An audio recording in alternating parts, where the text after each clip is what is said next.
Pain will take you from pain to purpose. Ruth's story is about pain to purpose. And this is what Ruth had to go through.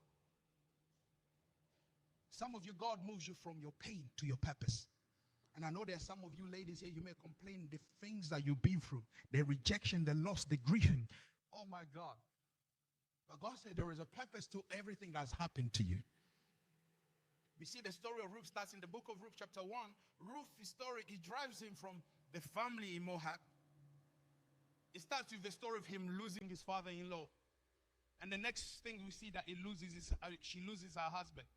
The husband dies. The next thing we see that she saw that she has no future. Ruth's story is that she sees that our provision was cut off. Our father-in-law was part of provision. Our husband was part of provision. Our protection was cut off. And I know some of you, your provisions have been cut off. Your protection has been cut off. Position has been cut off.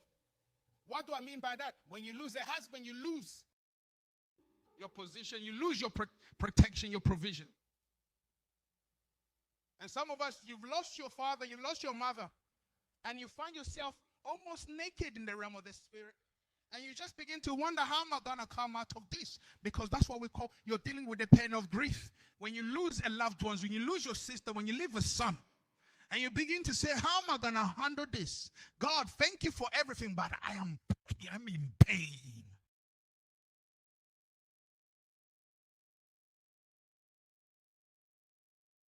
Yesterday we spoke about fathers. Now, one thing I come to realize about father, although they've been absent, but knowing that you have a father somewhere still gives you some sort of hope.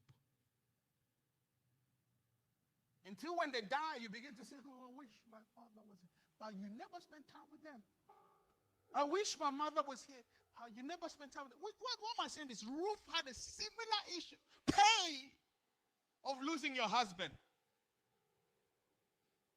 Pain of losing your father-in-law. And then on top of that, they had something in the Moab city, they have famine.